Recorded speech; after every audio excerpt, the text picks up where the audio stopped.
Hey there, it's Jenny McGarvey, and I am here today to share with you a couple of layouts in my book journal.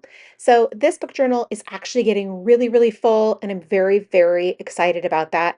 I will link up all the supplies that I'm using down below.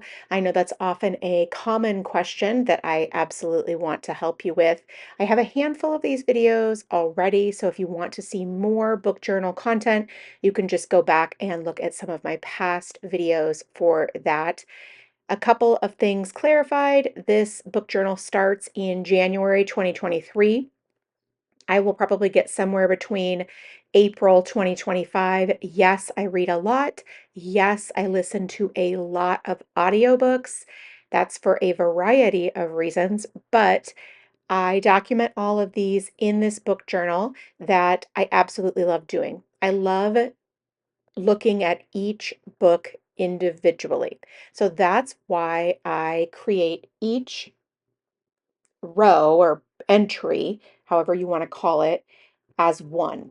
So that's why I don't do all of the striped lines or don't stamp all of the parts originally, because I like to look at these as each book. And for me, it's a process of thinking about the book, remembering the book, and then it also helps me share videos about each book on Instagram as well. However, I will say that the primary reason I do it this way is not for the sharing aspect. The primary reason I do this is because, as I already said, I like to look at each book individually. When I do all of this, I like to reflect on the book. It's kind of part of the whole process for me, as I am such a reader. I am a lifelong reader. I used to go to the library multiple times a week as a child and pick out or, check out 5 or 6 books, bring them home, go through them.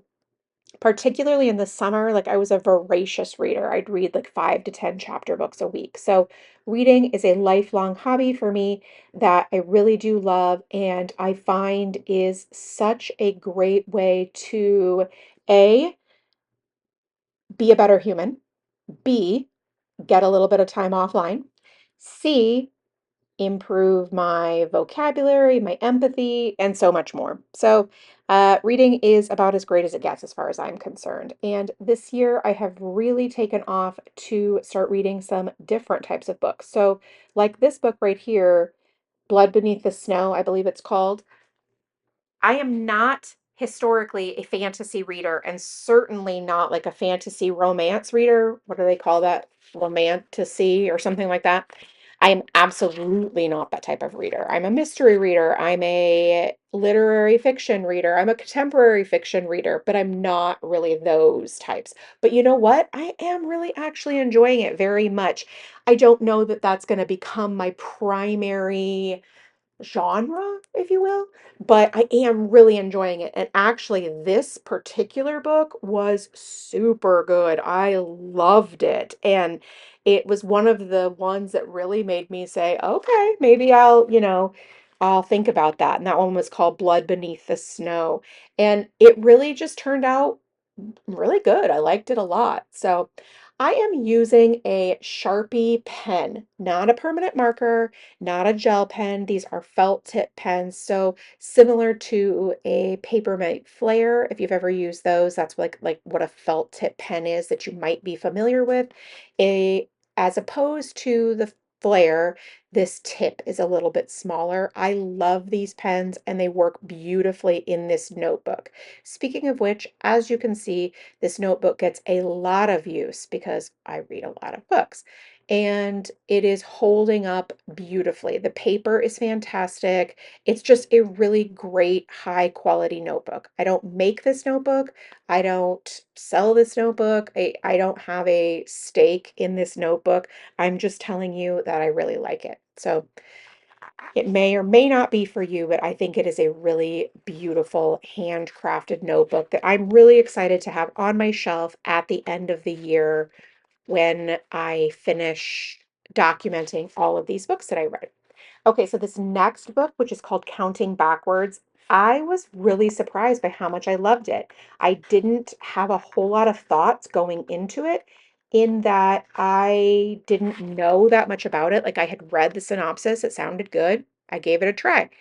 I loved it. It was so good. It was complex. There were so many details. The ending was surprising. The only thing that I even really have to say about this book is that the cover didn't have anything to do with the book, at least as far as I could tell. There absolutely could be some sort of meaning, but I don't know what that is or anything like that. But yeah, I thought it was super good. I really loved it. And I'll link it below again in case you're not sure, you can't really see it. Or if you just want to support me and shop my affiliate links, which is absolutely encouraged. Not to go on some tangent, but if you're not shopping with affiliate links, what are you doing? It costs you nothing. It Your favorite creators get, like 2 or 3 cents a sale. I mean, it's great, you know? I'm kind of laughing, by the way, because we really make so little money on individual affiliate sales that it's not even really worth mentioning, but I know there are other people that really can make a lot of money on that, and it doesn't harm you in the slightest. So anyway, okay, so then this next one is The Last Trip. And you know what? This was such a weird book. And I say that like it was good, it was entertaining, I enjoyed it, but like it got to the end and the sort of twist was revealed, and I was like, what? It was just, wow, okay. And not in a bad way, but just in a like, I don't know if I believe that type of way. But yet the book was entertaining enough anyway. So it was just bananas, right?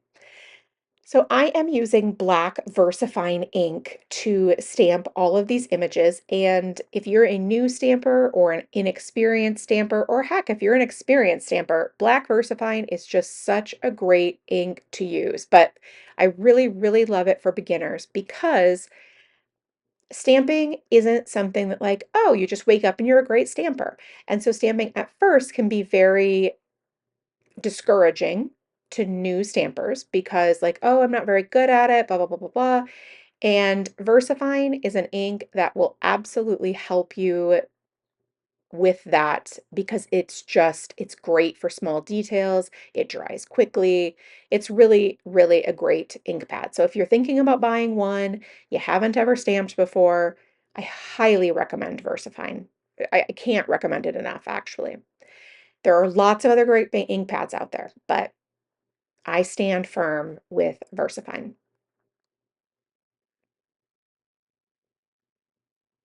This book, The Secrets of Flowers, was one of those books that it was just beautiful. The thread of grief and self-discovery and self-acceptance was so huge, and yet then there was a mystery too, like not a mystery like, oh, who done it, but like trying to figure out a character and weaving these things and then these other complex characters from the story in as well. And it just was really beautiful. And I can't think of a better word to phrase that. Like it was one of those ones that it actually will stick with me for a really long time, even though it wasn't like, oh my God, this is my favorite book ever. No, it wasn't like that at all. And I didn't read it or listen to it and be like, I have to keep listening to this right now. It wasn't like that either. But all of the things together in this book were just really beautiful. Actually, kind of the same thing for Map to Paradise, too, if you want to be honest. That's this next book that I am journaling about. It was lovely, and the main character wasn't really that sympathetic, but as the story goes on, you get to know a couple of other characters, and it makes the whole book come together in a way that it's just really interesting and it was good. And again, not beautiful like The Secrets of Flowers, but it was a really great book and I really enjoyed it a lot. So again, I listened to this one. I listened to audiobooks on somewhere between like 1.7, 1.8.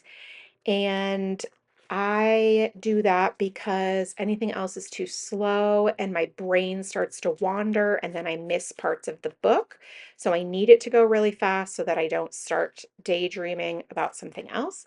And so because I listen so fast and because I can listen while I work, I go through a lot of audiobooks. and this was one I enjoyed. And then last up is Pomona Afton Can So Solve a Murder, and I thought this was adorable and cute and just a really, really enjoyable book to read. Not Definitely worth the time. Definitely a good book, definitely enjoyable, and definitely a cute little mystery to figure out who done it in the end. So that is it for me today. Thank you so much for stopping by and watching. If you have any questions, please leave them in the comment box below, and I will do my very best to get back to you. Thank you so much, and make it a great day.